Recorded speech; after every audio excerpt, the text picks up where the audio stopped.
What's up, y'all? It's 97 Pta, and today we're cooking in the kitchen. This is MilkyWaay. Welcome to the kitchen. 97 Pta.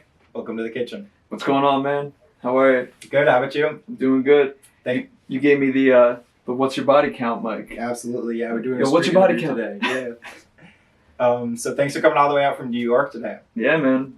It was I gotta say, love Connecticut. Love the people that I've met here.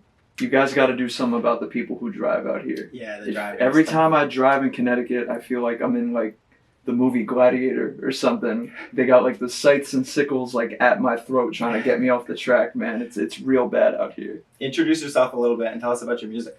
Yeah, man. My name is Justin. I go by 97 Pta. I'm a producer, artist, singer-songwriter, lyricist, rapper from Westchester County, New York. I do a lot of music in the pop space, indie, hip-hop. It's kind of repeating my title a little bit, but yeah, man, I just been making music for a few years now, having a lot of fun. I have a few projects under my belt, and I just I'm in it for the love of the game, you know? A little bit of that, a little bit of this sometimes, a little bit of that. I like to switch it up, and I just like to have a little bit of a cohesion to my sound, and I just like making projects, you know? Yeah, you got a couple dope projects I'm excited to talk about. Thanks, dude. Appreciate it. So how long have you been making music? Like, when did you start? I started making music in high school. I was doing a lot of performance classes, a class called Give Me the Mic, and I was in high school. Was in a few bands in high school into college, and then when I got into college, I started to learn how to produce in a MIDI and music class that I took at my alma mater, Manhattanville.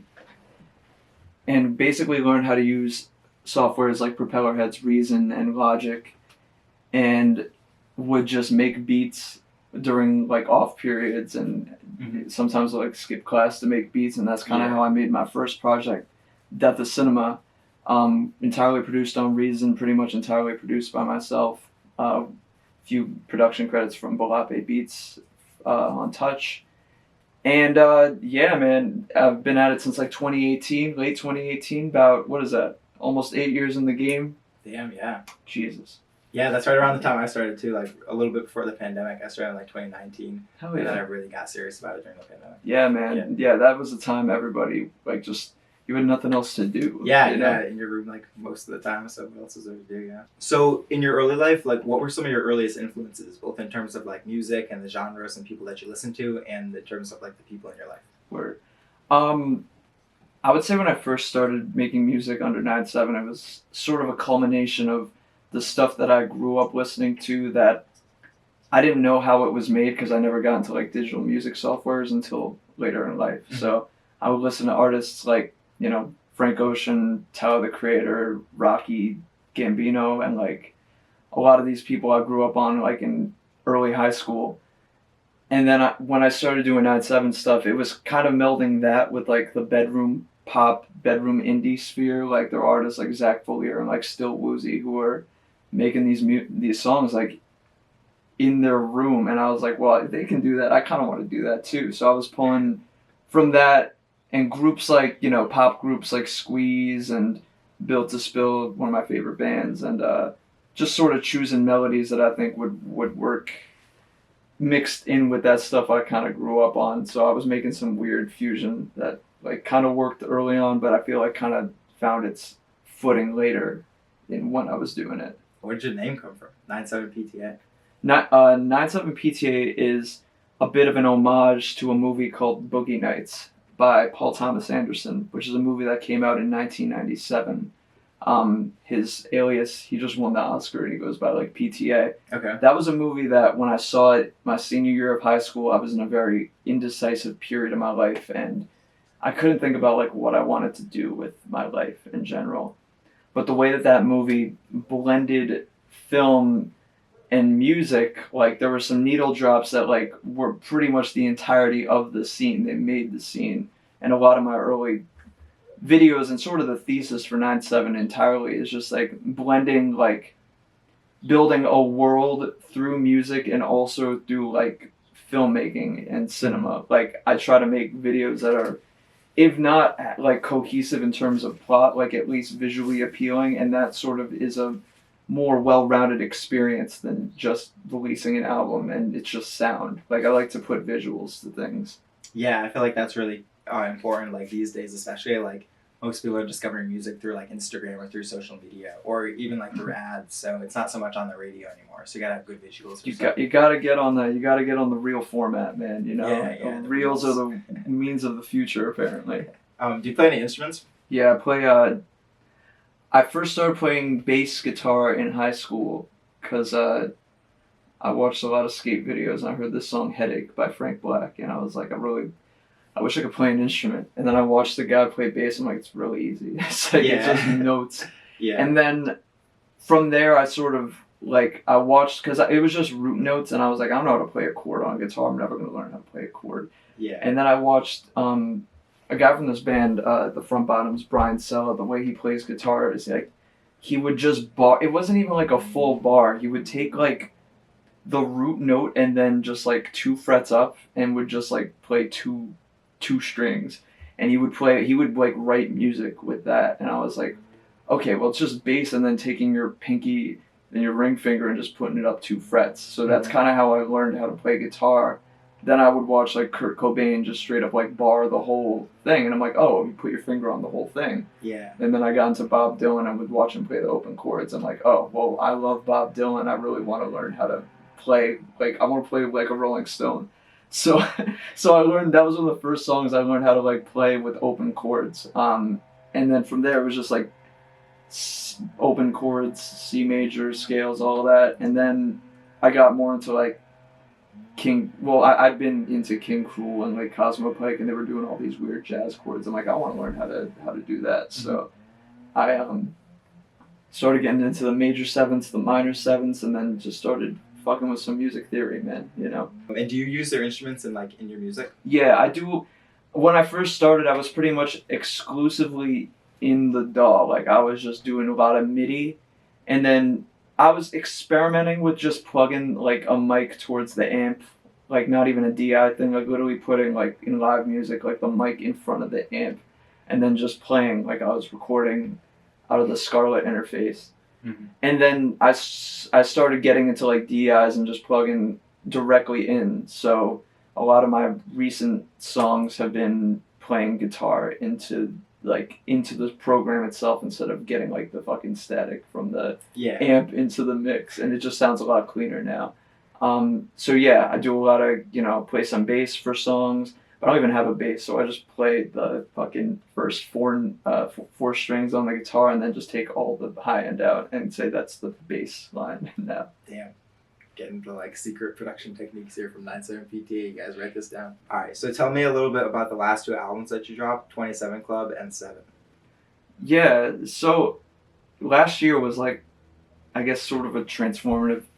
Transformative is crazy. It wasn't that crazy, but just a lot was going on that was different from when I first started making music. Like I moved in February of last year, and then when I moved in, I like set up my studio space, and like it was sort of the reinvigorating of like what I wanted to do. I was just like mad hungry to make music, and so 27 Club was birthed out of it was like I wanted to just put something out for my birthday. Honestly, my birthday, March 30th. So I had like a few beats and then a few demos that I like workshopped in the span of like 6 days. Honestly, like I put it out, or like I guess it was from like the 19th. I don't even remember the exact dates, but it was like from the 19th to like the 25th.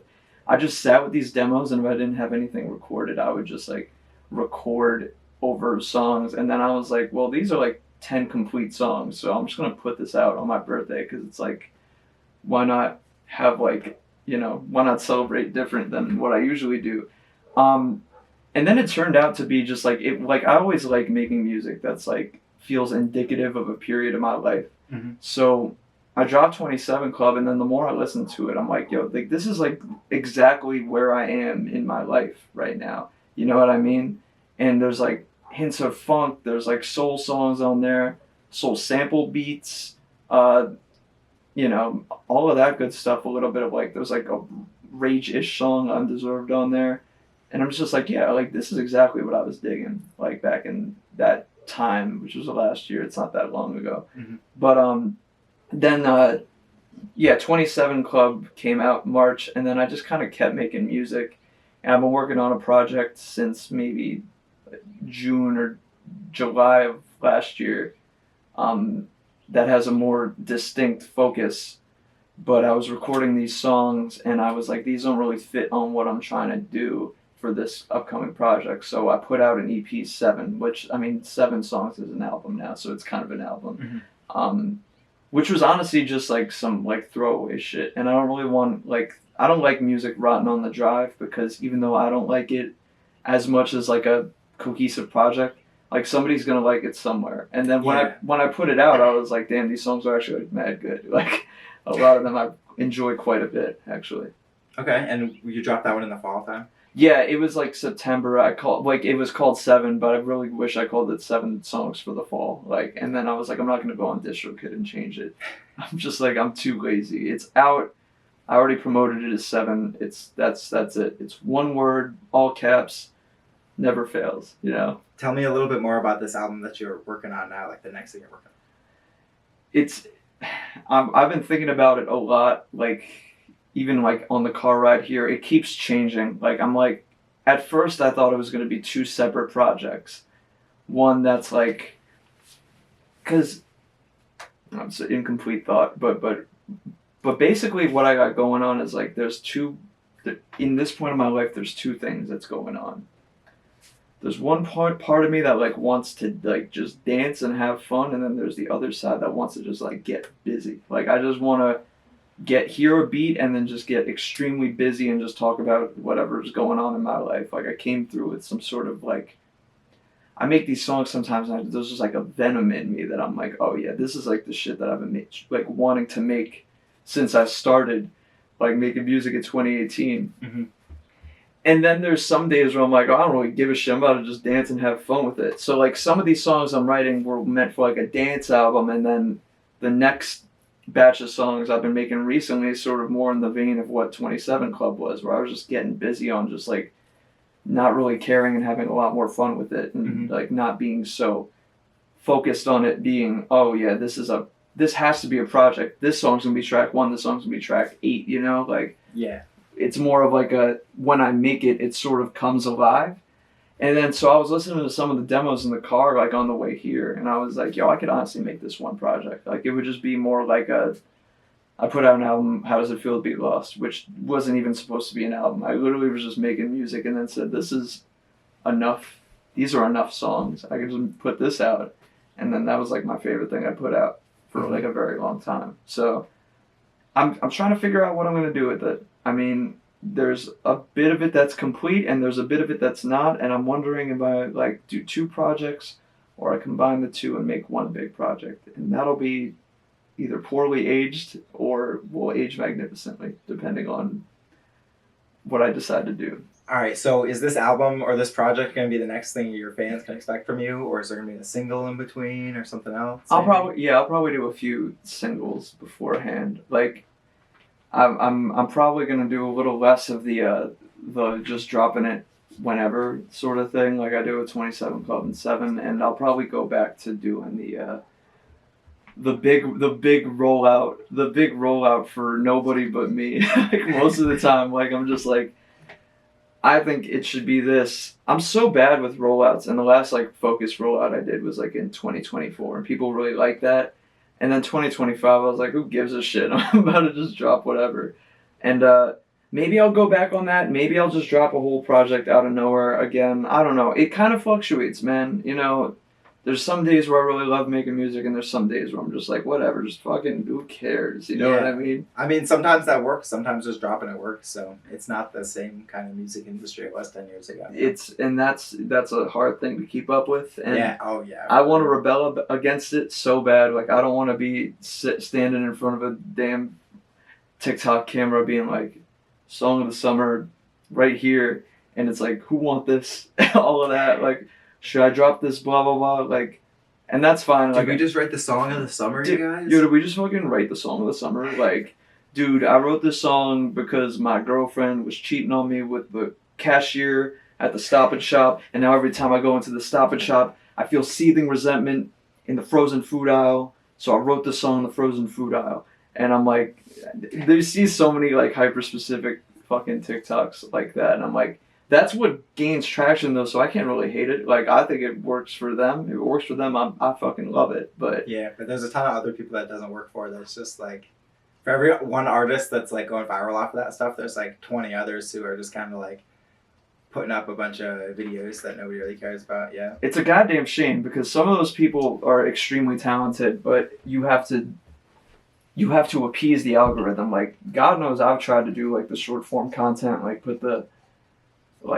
snippet from the video in a real format and put that shit out, and they don't want to see that shit. I don't really know how you gauge the algorithm. It just sort of happens, dude. It's tough and it's always changing, you know. I feel like and what works for some people might not work for others, so it's always like it's just like a black box, you know. That's why I'm in a point where I'm just like, I'll just do whatever I want to do, and if it works, it works. If it doesn't, I have a job, I have a roof over my head, I'm good, like I'll be fine, you know. Yeah, and I always think like, I don't know, even algorithms are just getting like full of like AI stuff, and I feel like the in-person stuff and like connecting with people more is like more important in the future anyway. How do you feel? And this is an interview for me, but how do you feel about the AI?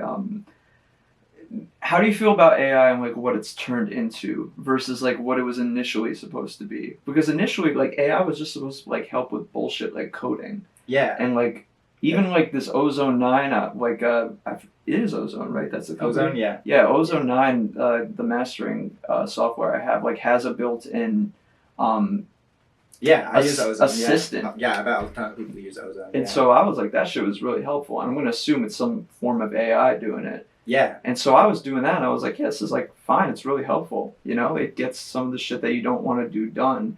But then I'm like watching Martin Luther King and Juice WRLD in heaven together, and I'm like, dude, this shit has gotten really bleak. Like, yeah, I think that there's so many good applications for it, but it's just being marketed as like this mass tool instead of being developed for like specific applications. yeah, Like the Ozone thing is like a really cool application.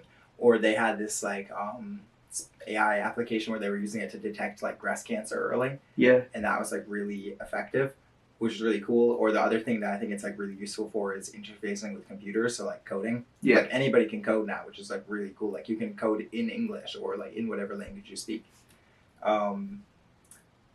But the fact that it's just being pushed out as this like mass tool, and like ChatGPT is just like unrestricted on the internet, and like Sora and all these like video generation and also like not only like the slop that they're putting out on the internet, but then like the environmental effects too.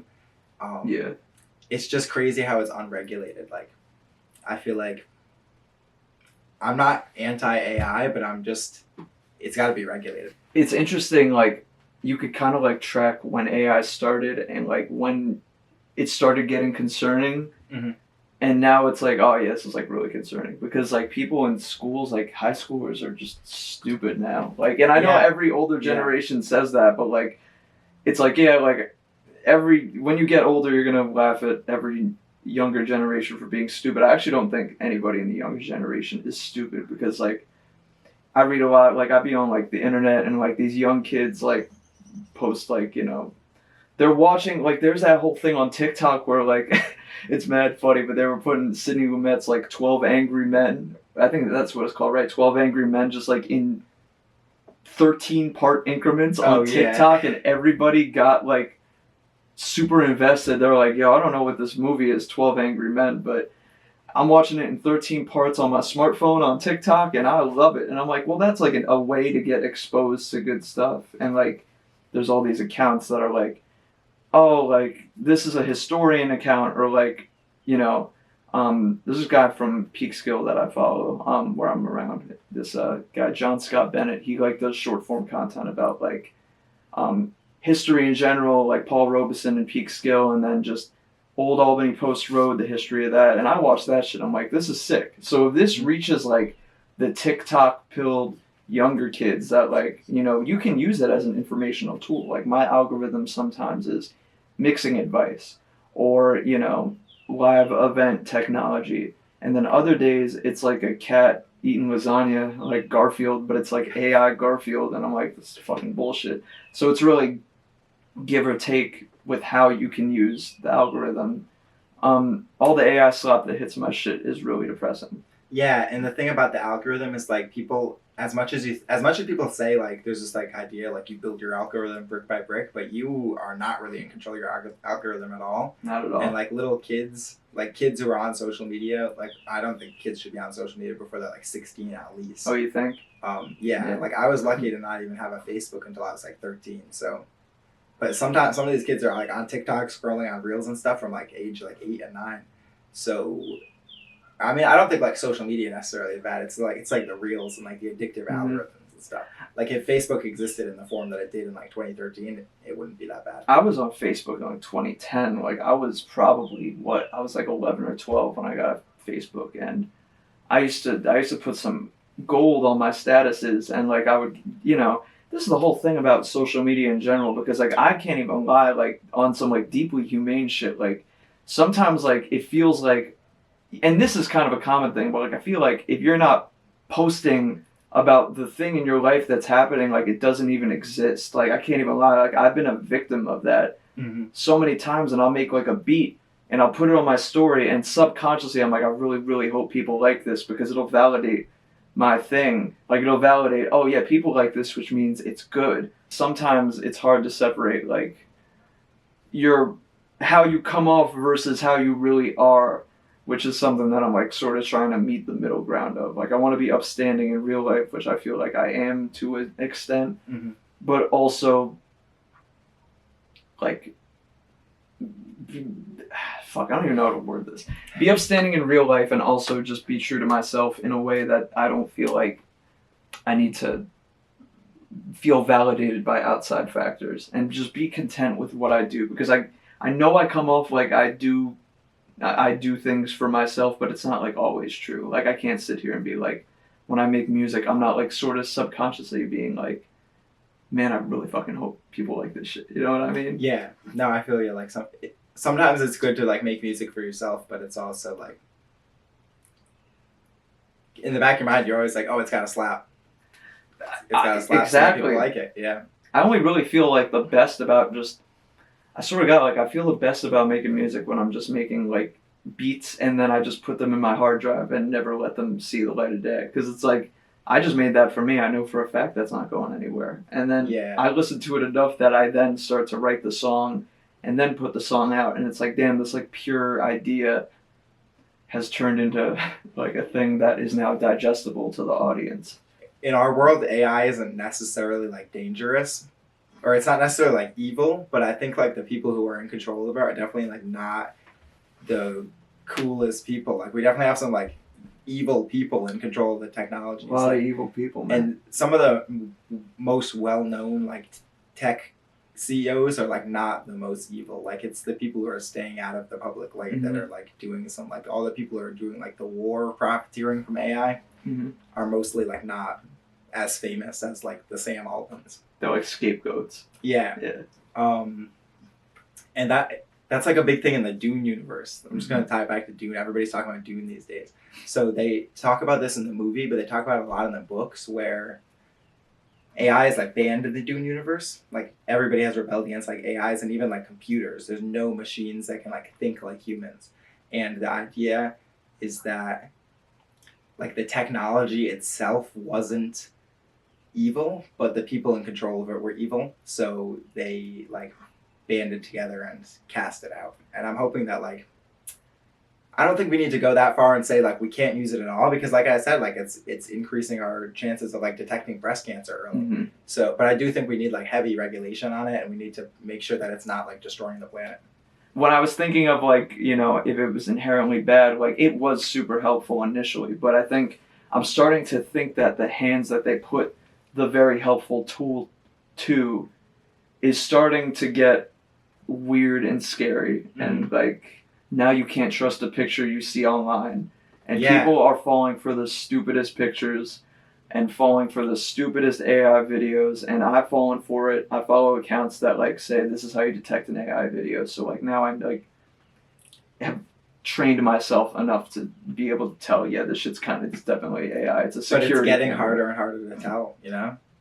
That's why I'm glad. I mean, they got that shit they banned Sora AI or something, like they shut it down. I'm worried that they're doing something more powerful. Like, they're shutting that down to come back with something better, but I kind of also just hope that shit never comes back. Because generative, I think an artist, I think Deadmau5 said, like, he's like, AI is cool, but generative AI is some bullshit. I don't really like AI as like I mean, I guess I'd call ChatGPT generative too. Well, like, you know, I think ChatGPT is helpful to an extent. We have sort of, I'm so unequipped to be talking about this, but I think we've started using it to the way like it's just starting to replace our brains and starting to replace our functionality. Yeah. My favorite shit was when one of my friends, we were out one day and one of my friends was chewing on a toothpick, right? And he's like, yo, you got the wrong side in your teeth. And so he's like, no, this is the right side. You put the sharp side in. And so my friend asks ChatGPT, what's the right way to put a toothpick in your mouth?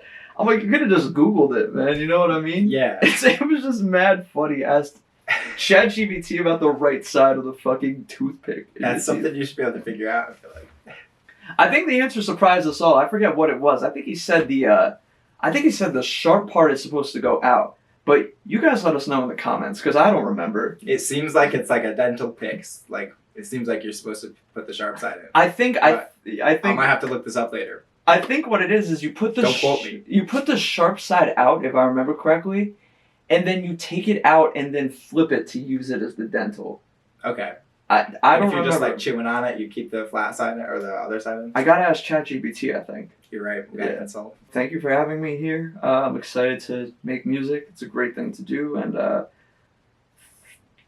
thank you guys for watching. And my name's Justin. You can follow me on Instagram to, affirm me of feeling like a real human being because you approve of me at 97Pta.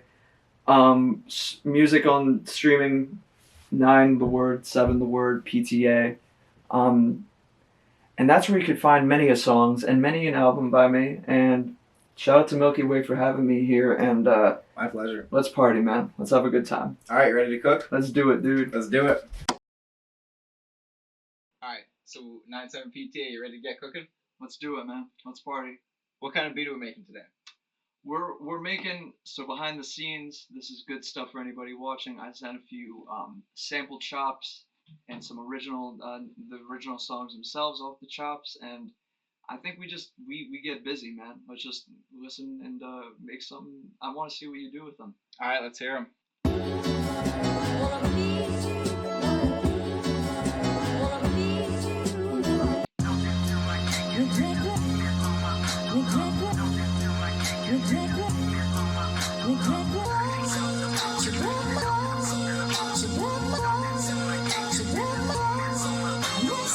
But I'm also a YouTube fiend. It's tough to get. I mean, at least for me, like I don't have a turntable that it's easy to go on YouTube. Well, YouTube MP3, man.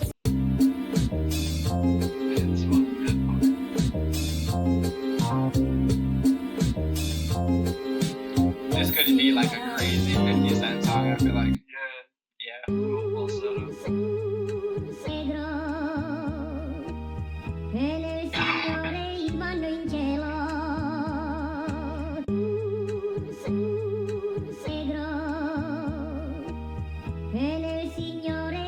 That might be the one, honestly. I think so. I like that one.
kitchen right now.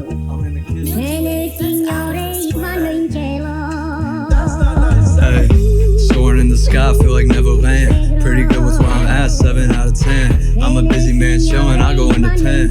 I go travel back in time when I hit the pen. I was cruising on the 9 to Connecticut. Walking no one here drive, almost hit a ditch. Got a lot that's on my mind, shit, I need a shrink. Never feel a good fit, gotta hit the blink. I've been chillin' out in Europe, I've been kissing pink. Sending money through the Zelda, I'm the link. I'm a stranger to the fake, I'm another king. Feel like Curry in his prime when I shoot a sing. I'm with Milky in the kitchen digging through the crates. In this beat of big news, Matt Bellamy. Chillin' with a British girl sipping hella tea. Chillin' with my gay friends spilling hella tea. Can I get an amen? I might hit a preach. Chillin' with a pet sound off Boyne Beach. Stevie Wonder got an album all about the beach. Not a lot to talk about it, but it's kinda neat. I'm an old soul born in the 70s, so I done seen a whole lifetime by 17. Tracing where I came from like the pedigree. Only seen through iPhone like it's tangerine. Photo shoot ready, shit about a magazine. Got the camera with the lens, shout out to Catrice. Brody riding in the Benz M133. I've been making ounce of pain, it's the flirt me. Jubby coming 26, not no 23. Know you're getting sick about it, but there's more of me. Going crazy where I land, that's a tour de freak. I've been cooking in the kitchen, I've been pouring steam.